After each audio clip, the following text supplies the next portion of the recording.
સંતો સમજાવે છે શાનમાં, તારે રહેવું ભાડાના મકાનમાં. જીવ શાને ફરે છે ગુમાનમાં. ઘણા ગુમાનમાં ફરતા હોય, રહેવું ભાડાના મકાનમાં. તો અને ઘણા ભાડિયા તેવા હોય ને મકાન એવું કરી મેલે ને. આપણે અહીંયા ઘણા એવા છે ને મસાલા ખાઈ ખાઈને થૂકે. બોલો, હવે એ એઠું કરે, બેહવાની પવિત્ર જગ્યાએ બગાડીને મૂકે અને પાછું એમાં જ આપણે બેહવાનું. આડું કૂતરું છે ને ખરવાડીને બેહે. અહીંયા ધ્યાન રાખવાનું, કૂતરું કોઈ દિવસ એવી ખરાબ જગ્યામાં બેહતું નથી. એ પગથી ખરવાડીને બેહે, ચોખ્ખું કરીને બેહે. આપણે પણ ધ્યાન રાખવાનું. અહીંયા આટો મારવા નીકળતા હોય ને થૂકે ને તો પણ એને કહી દેવાનું, ભાઈ આ યોગ્ય જગ્યા નથી, હવે ગુમાનમાં ના ફરો ગઈ. અને બહુ એવું મસાલા ખાવાનું હોય ને તો એક ડબ્બી ભેગી રાખવાની, એમાં થૂકવા. હા, પણ ડબ્બી ખિસ્સામાં નાખી દેવાની. હા, ધ્યાન રાખવાનું. સમજાય સમજાય નહીં, જનાવરની જાય તખો ભગત કે શું કરી, આ નથી અમારી. એટલે પવિત્રતા જાળવવી આ જગ્યાની આપણા હાથમાં છે. અને એટલે સંતો સમજાવે શાનમાં, તારે રહેવું ભાડાના મકાનમાં. ભાઈ આ મકાન ગમે ત્યારે ખાલી કરીને જવાનું છે, તો આમાં ગુમાન છે નું બહુ મહત્વનું છે. અને એટલે આપણે ઘણી વખત અભિમાનમાં ફરતા હોઈએ ને, મારા જેવું કોઈ નહીં. ભગવાન કે ભાઈ રહેવા દે, હું કરું એ મગજમાં આવવું જોઈએ નહીં. હું છું એ પણ મગજમાં આવવું ન જોઈએ. આપણે હરિભાઈ કહેતા હતા ને, સવારથી મારે આ હનુમાન જયંતિના દાડે કે ભગવાનની સેવામાં લાગી જવાનું છે. હવે એના ભત્રીજાને ત્યાં દીકરાનો જન્મ થયો જાય, ધારેલું ધણીનું થાય કે ન થાય, ગમે એવા આપણે પ્લાન કરીએ.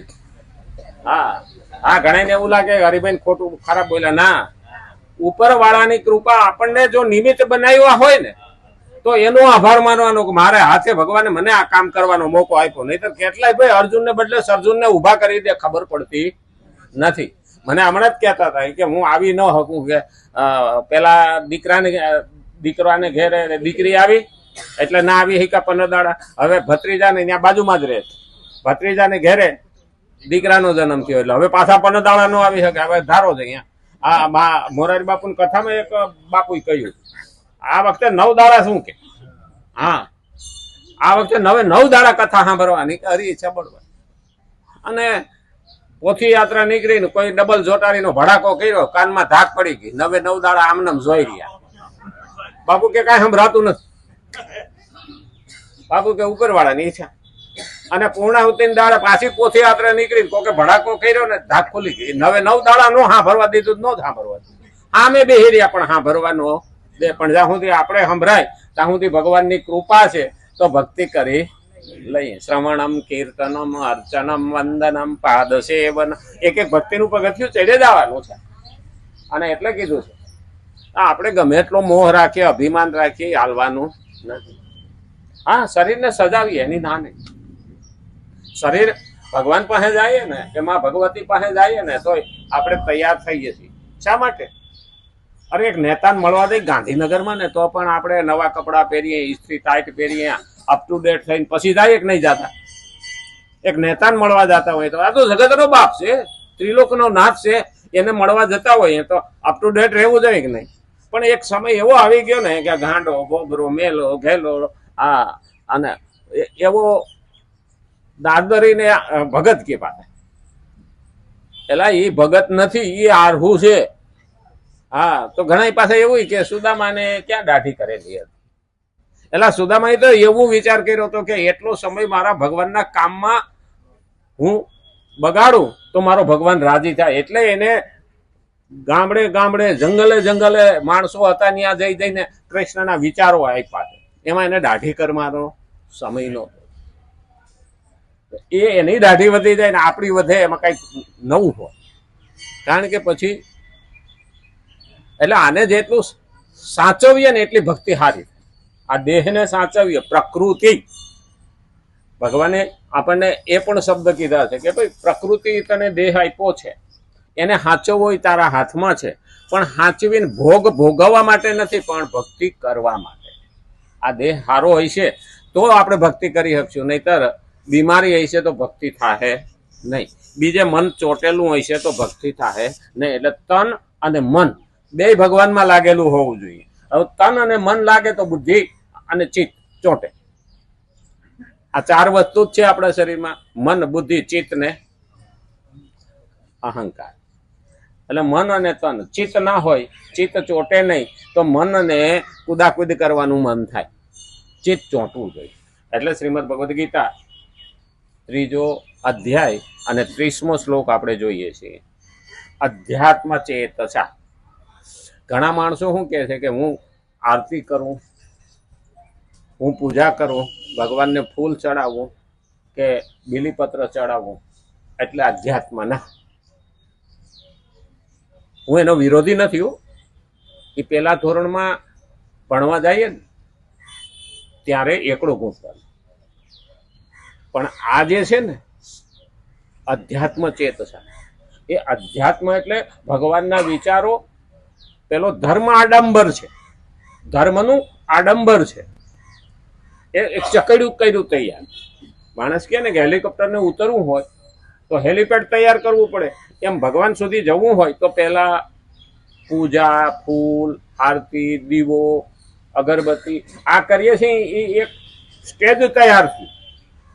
અને ત્યાર પછી આધ્યાત્મિક વિચાર ભગવાનના, અને જેના મારફત મારા જીવનમાં પરિવર્તન આવે, એ શરૂ થાય અધ્યાત્મ. અને એ અધ્યાત્મ ના આવે ત્યાં સુધી તો આપણે હજી પહેલા ધોરણમાં જ છીએ. ઓલું હાઈસ્કૂલનું છે. જેમ પહેલા ધોરણમાંથી આગળ ભણતો ભણતો હાઈસ્કૂલમાં જાય તો ત્યાંનું શિક્ષણ હોય જુદું, ત્યાંની પરીક્ષા જુદી હોય. ત્યાં બોર્ડ પરીક્ષા લે, અહીંયા સાહેબુ પરીક્ષા લે. એટલે આપણે હજી બોર્ડમાં જવાનું છું. હા, બોર્ડમાં અઘરું હોય. જે 9મા ધોરણ સુધી ધાંધિયા માર્યા હોય ને એ 10માં રોકાઈ જાય. આપણે એમ કહીએ ને, ભણવામાં એવું જ છે ને કે પેલા ધોરણથી જેની ધાંધિયા માર્યા હોય એ 10માં રોકાઈ જાય. પછી માસ્તરનો વાંક આપે ખોટું. માસ્તર કઈ લખ્યું જ ન હોય તો બાપડો માર્ક ક્યાંથી આવે? હા, અને પાછ માતા પાસે જઈને કે 10 નાળિયેર ફોડે મારો છોકરો પાસ થઈ જાય. તાર ગગો કઈ લખીને જ ન થયો, માસ્તર શું કરે? પેલું યાદ રાખવાનું. તો ઉપરવાળો માસ્તર પણ કેટલા માર્ક દે એ આપણે જોવાનું છે. કંઈક લખ્યું, કંઈક કરશું. કર્મ અને ભક્તિ આ બે કરીશું તો આપણને ભગવાન કહે છે કે હું તને કેટલા માર્ક આપું એ મારા. કારણ કે આપણે એને વિનંતી કરી શકીએ પણ એને દબાણ કરી શકીએ નહીં. અને ભક્ત જ્યારે ભગવાનને ગમતું જીવવા માંડે ને પછી દાદાગીરી કરે. હા, કુંવરબાઈ મામેરું ભરવાનું હતું ને તો એને ચિઠ્ઠી લખેલી આવી હતી, એટલું એટલું લાવવાનું. હાલે, આ તારે તારી ચિંતા, મારે છે ને. પણ એવું એને ભક્તિ કરી તો કઈ હેકા ને આ તારા નામે છે કે કરતોય ભલે, ન કરતોય ભલે. અને કૃષ્ણને પહોંચવું પડ્યું મામેરું ભરવા. શા માટે? કારણ એને ભક્તિ એવી કરી. પણ ભગવાનને ગમે એવું જીવન જીવો ન હોય ને પછી કાગળિયો લઈને ભગવાન નામ ફોટા આગળ મેલ દે, લે કરી, તો ભગવાન કે મારા હાટું કહીશું. કારણ કે એ પણ મહત્વનું છે.